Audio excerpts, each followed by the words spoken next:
Olá, bom dia. Segunda-feira, dia 26 de julho. Você vai ver nessa edição que saiu durante a madrugada mais uma medalha de prata para o Brasil. 8 capitais suspenderam a vacinação contra a Covid. A gente vai atualizar também o número de vítimas e de vacinados contra a Covid no país. E tem também a seguinte informação: em resposta a balões incendiários, Israel voltou a atacar Gaza.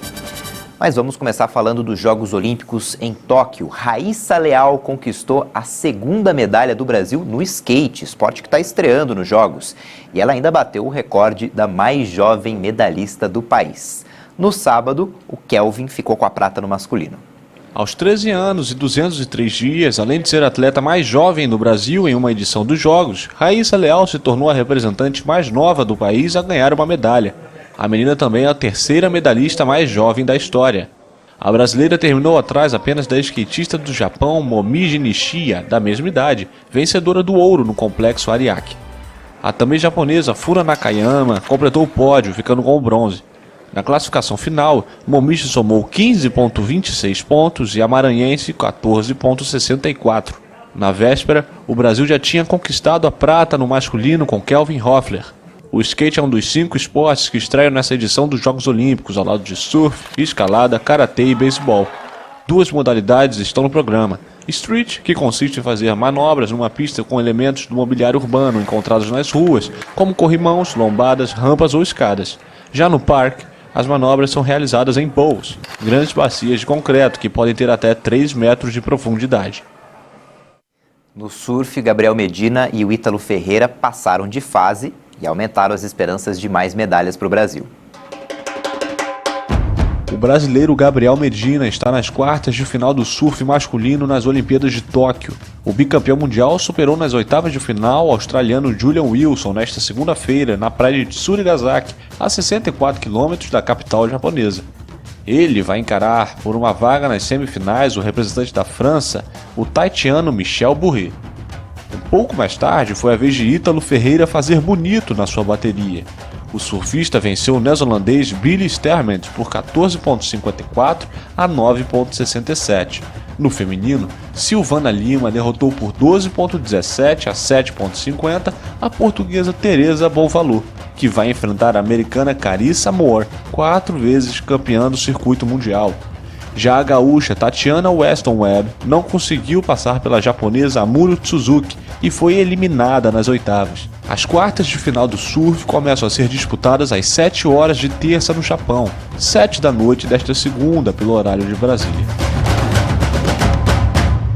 Daqui a pouco a gente traz o quadro de medalhas, mas o Brasil tem até o momento 3 medalhas, 2 de prata e 1 de bronze, porque de sábado para o domingo, o gaúcho Daniel Carnin conquistou a medalha de bronze na categoria meio leve no judô nas Olimpíadas.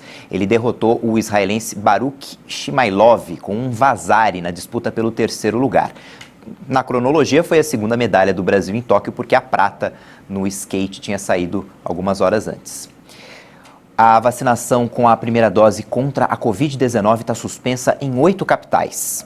Por conta da falta de doses, Campo Grande, Vitória, João Pessoa, Salvador, Florianópolis, Maceió, Belém e Rio de Janeiro paralisaram a imunização. Desde sexta-feira, a população no Rio de Janeiro já não tinha mais acesso à vacina e não tem data para retomada. A Prefeitura cobrou o Ministério da Saúde para que novas doses sejam enviadas, porque agora o estoque disponível é para completar o calendário de vacinação de quem espera a segunda dose. As únicas doses recebidas no Rio de Janeiro são para uma pesquisa que está sendo realizada na Ilha do Paquetá. A vacinação foi realizada em adolescentes de 12 a 17 anos, com a vacina da Pfizer. As doses já estavam reservadas para o estudo. E ainda nessa edição a gente vai atualizar os dados completos da vacinação no país. Uma consultoria especializada no mercado digital informou que o aumento das vendas pela internet no período da pandemia mudou o perfil do varejo. No Brasil, o IBGE registrou alta nas vendas durante 2 meses. A Associação Brasileira de Comércio Eletrônico estima que em 2020, 20 milhões e 200 mil consumidores realizaram uma compra online pela primeira vez. 150 mil lojas começaram a vender por meio das plataformas digitais. Foram mais de 301 milhões de negociações feitas pela internet. Valor médio, R$ 419. Em maio, comparado a abril, as vendas do comércio varejista cresceram 1,4%. Se comparado com 2020, o crescimento é de 16%.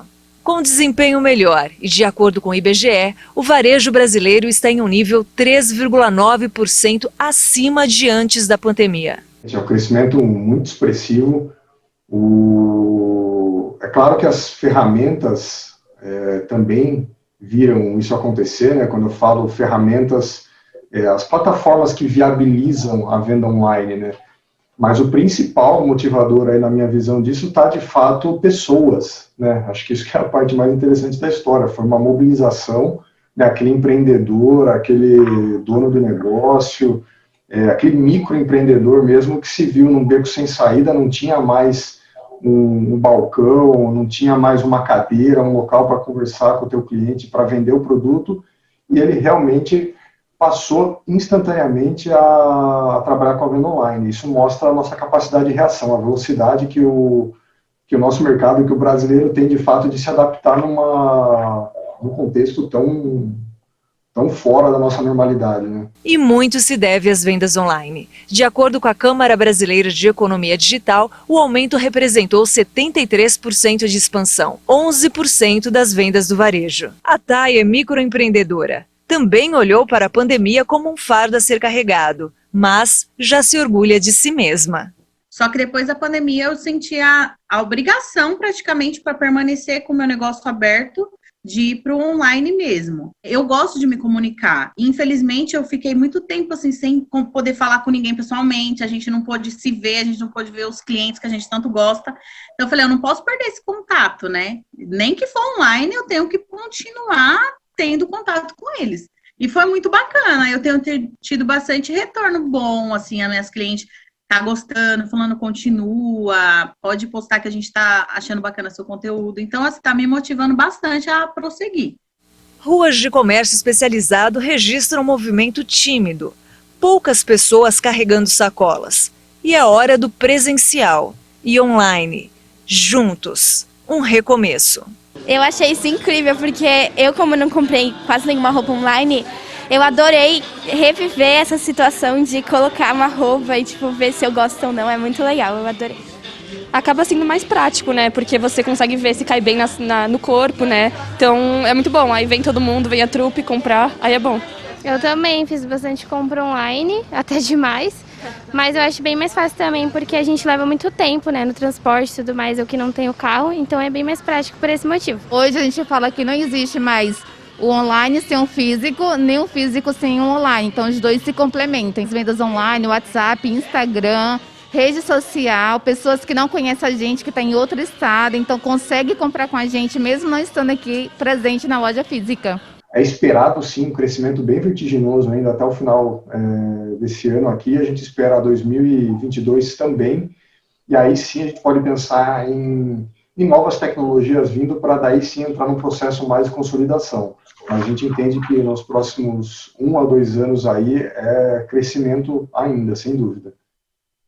As fortes chuvas na Índia provocaram quase 160 mortes em deslizamentos e inundações. As equipes de resgate ainda buscam desaparecidos. Com a ajuda de escavadeiras, socorristas continuam a procurar dezenas de desaparecidos na costa oeste da Índia. As chuvas de monção atingem a região desde quinta-feira e o serviço meteorológico prevê mais tempestades nos próximos dias. Até domingo, quase 160 mortes haviam sido reportadas devido às inundações e deslizamentos de terra. O estado de Maharashtra foi o que registrou mais óbitos, com mais de 40 em um único deslizamento na quinta-feira. Em poucos minutos, dezenas de casas desabaram e apenas 2 estruturas permaneceram de pé. A energia foi cortada na área, assim como em 11 distritos do estado de Karnataka. Autoridades também relataram perdas nas colheitas. Um estudo divulgado pelo Instituto de Pesquisa sobre o Impacto Climático de Potsdam, na Alemanha, indica que a mudança climática intensifica os fenômenos de monção na Índia. O informe alerta para possíveis consequências na alimentação, agricultura e economia no país, que abriga 20% da população mundial. Tem frente fria chegando essa semana no Brasil. O dia hoje ainda vai ser de temperaturas altas em algumas regiões do país, mas ao longo da semana a previsão é de que cidades no sul cheguem até a registrar temperaturas negativas. Vamos ver como é que fica o tempo em todo o país. Ao longo desta segunda-feira, a passagem de uma frente fria mantém o tempo bastante instável em áreas do Rio Grande do Sul e a chuva pode ocorrer a qualquer hora do dia. Nas demais áreas do sul, sudeste e centro-oeste, o tempo ainda segue bastante firme, com baixa umidade relativa do ar, assim como todo o interior da região nordeste do país. A chuva continua concentrada nos extremos do país. Chove de forma fraca e localizada em praticamente todas as áreas do litoral nordestino, com os maiores volumes que seguem concentrados na região norte do estado da Bahia, Sergipe e também sobre o Alagoas. E também chove de forma um pouco mais expressiva em áreas do norte do estado do Maranhão. Na região norte do país, a chuva consegue avançar um pouco mais sobre a região e chega a áreas do Acre, sul do Amazonas e até mesmo áreas do extremo norte do estado do Mato Grosso ao longo desta segunda-feira, mas de forma muito fraca e localizada. Com relação às temperaturas, em Salvador, a máxima alcança os 27 graus na tarde desta segunda-feira. No Rio de Janeiro, a temperatura chega aos 31 e em Porto Alegre, a máxima não vai passar dos 23 graus. Em Cuiabá, a máxima é de 38 e em Manaus, tem previsão de chuva com mínima de 25 e máxima que chega aos 31 graus no período da tarde. As mudanças no clima têm impactado em muitos setores. Por causa da falta de chuvas e de uma geada, os prejuízos nas lavouras de milho continuam aumentando em Mato Grosso do Sul. Muitos produtores estão preocupados até com a possibilidade de não conseguirem honrar os contratos. A segunda onda de geada atingiu mais uma vez quase todo o cone sul do estado. Desta vez ela foi mais amena, mas os prejuízos são consideráveis. As geadas lá do início do mês já prejudicaram de sobremaneira o milho e se elas aconteceram em regiões que não tinha pego geada, realmente vão ter um prejuízo maior. Agora, se caíram aí onde já estava geado, os prejuízos são um pouco menores, mas sempre é bom lembrar que geada é sempre um prejuízo para o produtor. Então, por menor que tenha sido, por mais branda que tenha sido, o produtor sentiu de novo um prejuízo do milho acontecendo na sua lavoura e ficou ainda mais apreensivo. Antes, somada à seca de 2 meses, a outra onda com 2 dias de geada mais intensos no começo do mês já havia assolado a região, provocando a maior parte das perdas e diminuição da produtividade, inicialmente estimada em 75 sacas por hectare para abaixo de 60. Além das 2 geadas que assolaram as plantações de milho no sul do estado, um outro fator contribuiu para a diminuição da produtividade, o atraso do ciclo da soja. Realmente uma segunda safra muito apreensiva para nós produtores rurais. Tivemos aí um atraso significativo na semeadura, devido ao atraso do ciclo da soja, né? Então já tivemos aí praticamente 28 dias de ciclo de semeadura alongada em função do atraso na soja, o que já depreciou bastante a produtividade esperada pela AproSoja. Com o cenário, o produtor está em dificuldade de cumprir contratos de entrega firmados antes e a orientação da AproSoja é colher e armazenar o mais rápido possível, tendo alguns cuidados. Fica o recado aqui, produtores, tentem aproveitar ao máximo a qualidade do seu milho. Coloquem todo o milho para dentro de casa, prestem muita atenção nas regulagens de suas colhedeiras, prestem muita atenção nas perdas de colheita. Esse é um ponto que agora com o milho geado, ele debulha com uma dificuldade maior, então você precisa estar atento à abertura de peneiras, a côncavo, à velocidade de colheita, ao que você está perdendo e o que você está colocando realmente para dentro do seu armazém ou ali na cooperativa, para que você tenha condições de honrar os seus contratos. Depois do intervalo a gente volta a falar dos Jogos de Tóquio e você vai ver também que Israel voltou a atacar Gaza. Até já!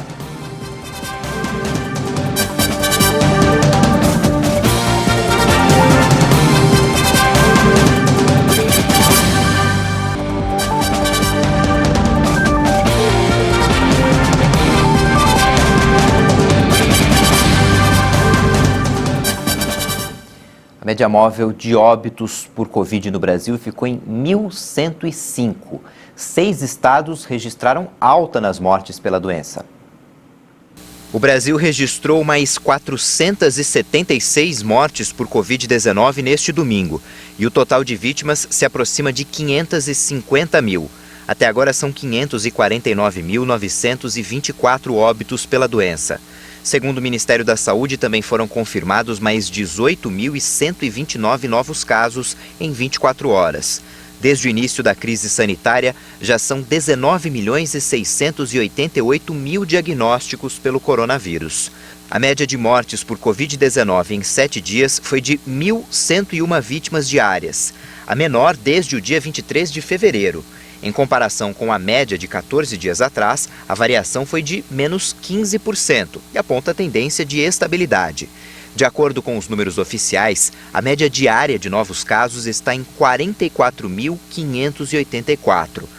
No pior momento, a curva da média de diagnósticos chegou à marca de 77.295 novos casos diários, no dia 23 de junho.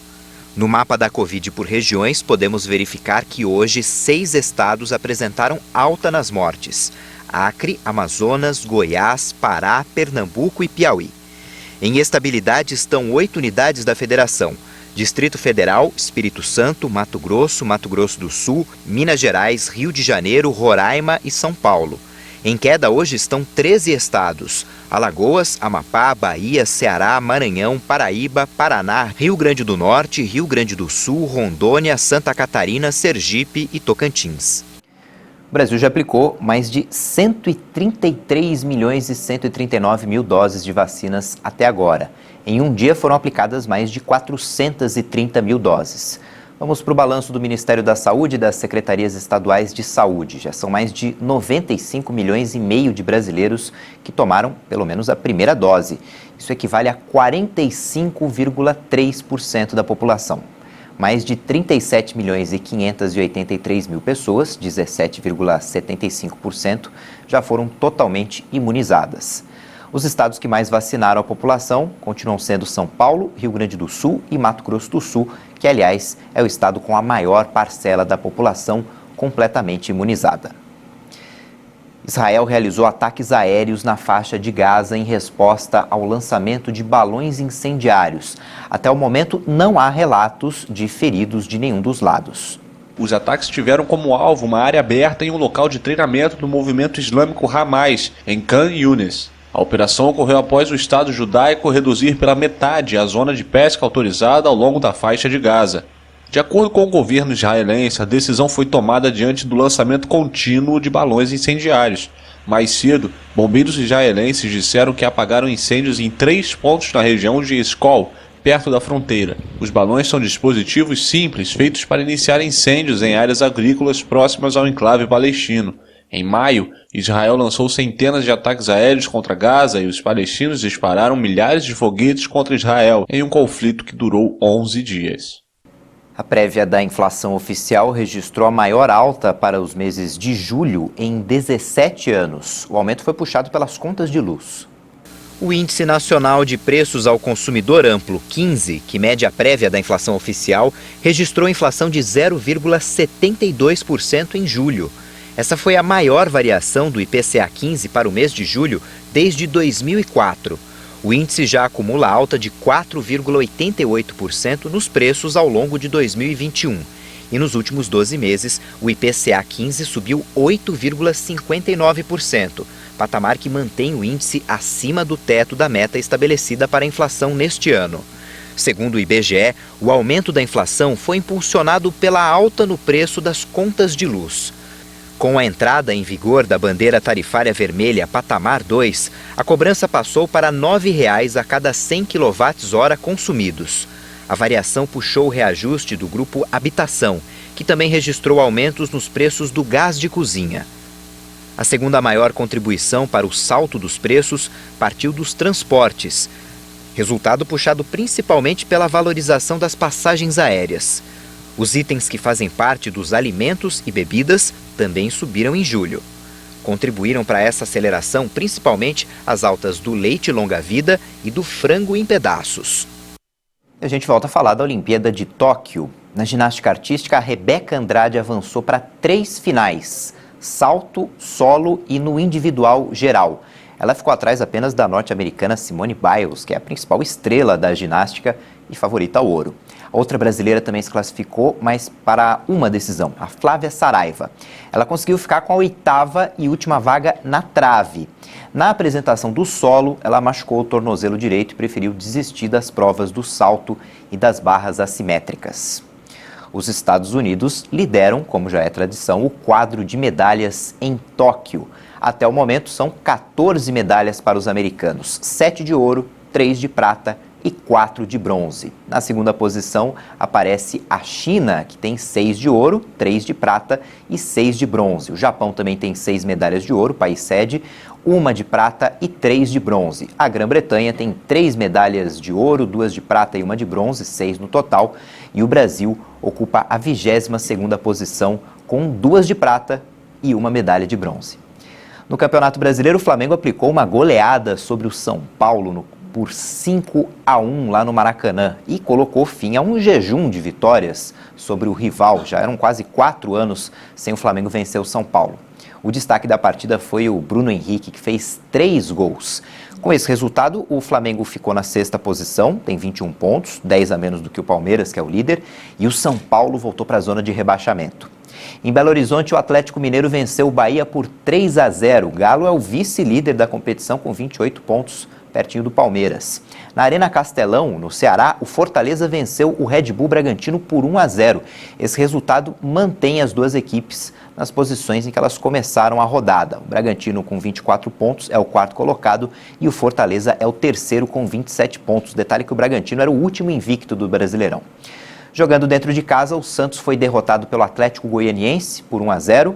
Na Arena da Baixada, em Curitiba, o Atlético Paranaense venceu o Internacional por 2-1. Com 23 pontos, o Furacão agora é o 5º colocado na classificação e o Colorado tem 14 pontos, pode até terminar a rodada na zona de rebaixamento.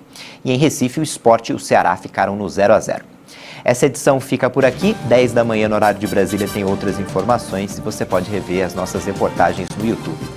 Tchau, bom dia e boa semana.